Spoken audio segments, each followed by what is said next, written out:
High guys, good morning and welcome back to my vlog channel. কেমন আছো তোমরা সবাই? তো আশা করছি তোমরা সবাই অ্যাজ ইউজুয়াল জাস্ট ফাটাফাটি আছেন। আজকে দিনটা তোমাদের সবার খুব ভালো কাটবে।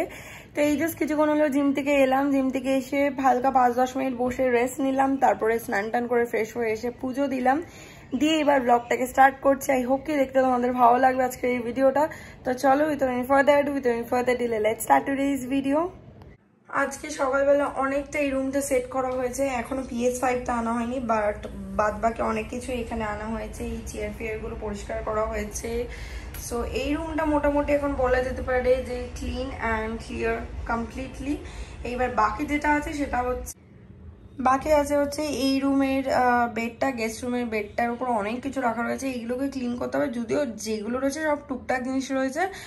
আর এই ব্লাইন্ডসগুলো খুলতে গিয়ে কার্পেন্টার ওই দড়িটা যেটা দিয়ে লাগানো থাকে না, ওই কাপড়টা আর কি, সেই মানে যেইগুলো হচ্ছে যেই স্ট্রিংটা আর কি হোলগুলোতে পাস করে টাই আপ করা থাকে, ওই স্ট্রিংটা সামাও বেঁধে রাখেনি। মানে এটা খোলার পরে বেঁধে রাখতে হয় এটার সাথে, মানে গিট মেরে রাখতে হয়। গিটটা মারেনি বলে এটা ঢুকে গেছে ভেতরে।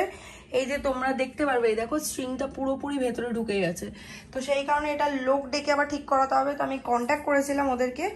তো ওরা বললো যে এক কাজ করুন ম্যাম, আপনি সব কটা ব্লাইন্ডে খুলে একবার ক্লিন করে নিন, তারপরে এসে আমরা এটা করে দেবো। তো সেই জন্য এবার এই সব কটা ব্লাইন্ডসকে খুলে একেবারে ড্রাই ক্লিনে দিতে হবে, বা ড্রাই ওয়াশ যাই বলো, দুটো একই কিনা আমি সেটাও জানি না, আমি এগুলো আগে কোনদিনও ডিল করিনি। তো যাই হোক, চলো এখন গিয়ে লাঞ্চটা করে নিই। তো এই হচ্ছে আজকে লাঞ্চের মেনু। এখানে আছে রাইস, এখানে আছে লাল শাক ভাজা, এখানে কালকের একটু ভেন্ডি আলু তরকারিটা রয়েছে, এখানে রয়েছে মুসুরির ডাল, এখানে আছে হচ্ছে ঝিঙে আলুর তরকারি, এখানে আছে হচ্ছে ডিমের ঝোল বলতে পারো, কষা তো না, কষা এতটা গ্রেভি হয় না, ঝোল, ডিমের ঝোল। ঠাকুরকে সন্ধে দিলাম, সন্ধে দিয়ে রেডি হলাম, রেডি হয়ে এখন বেরোচ্ছি, বাড়ি যাব। তো চলো, মা ফোনে বললো মা নাকি আজকে আমার জন্য আলু পরোটা বানিয়েছে। বেসিক্যালি আমার কদিন ধরে খেতে ইচ্ছা করছিল, আমি জানি দিন দিন আমি খাচ্ছি আর ফুলছি, খাচ্ছি ফুলছি। জিম যাচ্ছি তাতে কিছু কমছে না, মানে যেইটুকুনি কমে তার বেশি, ডবলের থেকেও বেশি আমি খেয়ে ফেলি আবার। তো যাই হোক, নো টেনশন। এর মধ্যেই আমি আমার ডায়েটটা আবার, মানে স্ট্রিক্ট ডায়েট যেটা ফলো করতাম ওটাই আবার স্টার্ট করে দেবো। No rice, no sugar, no salt, পুরোপুরি ওটা স্টার্ট করে দেবো। অনলি প্রোটিন আর প্রোটিন। যাই হোক চলো, আর কার্বস নেই বলতে সকালবেলা ওই একটুখানি চিড়ে খাই, চিড়ে সেদ্ধ খাই, ওইটুকুনি কার্বস নেই, আর কিচ্ছু না, protein and little bit of carbs. বেরিয়ে গেলাম ফ্ল্যাট থেকে। এবার বাড়ি গিয়ে সবার আগে না আমার ফোনটা যেটা ভিডিও করছে এটা চার্জ দিতে হবে, বিকজ একদম চার্জ নেই, পুরো রেড হয়ে গেছে। আমাদের এই বিল্ডিং এর লিফটে যে কি সমস্যা করে তোমাদেরকে বলে বোঝাতে পারবো না। এভরি মান্থে সেন্সর প্রবলেম, এভরি মান্থ। পৌঁছে গেছি বাড়ি, চলো ভেতরে যাই, গিয়ে গরম গরম চা সাথে আলুর পরোটা। তো এখানে মা আমাকে আলুর পরোটা দিয়ে দিয়েছে গরম গরম, আর সাথে রয়েছে টমেটো কেচাপ, বিকজ আমি আলু পরোটার সাথে দুটো জিনিসই প্রেফার করি, ইদার টমেটো কেচাপ আর না হলে হচ্ছে টক দই।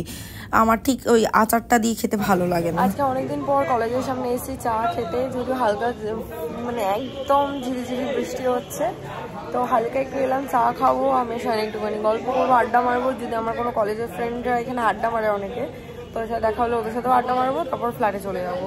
বাড়ি থেকে বেরোনোর সময় ভিডিও করিনি, মায়ের সাথে কথা বলছিলাম একটা, তো বলতে বলতে বেরিয়ে গেছি, আর ওই জন্য ভিডিও করা হয়নি। তো চলো এখানে চা খাই, চা খেয়ে তারপর ফ্ল্যাটে গিয়ে ব্লগটা কন্টিনিউ করছি, দেখতে থাকো আর সঙ্গে থাকো। Hi guys, good morning. আজকে সকাল সকাল আর কোনো ভিডিও করা হয়নি, বিকজ একটু কার্পেন্টারের লোক এসেছিলো, বিকজ বললাম না যে মন্দিরটা নিয়ে একটা পরিকল্পনা চলছে, তো সেই কারণে কার্পেন্টার এসেছিল, তো কথাবার্তা বললাম। তো তারপরে সোজা রেডি ফেডি হয়ে ব্রেকফাস্ট করি আর কি, রেডি ফেডি হয়ে জিম চলে গেছিলাম।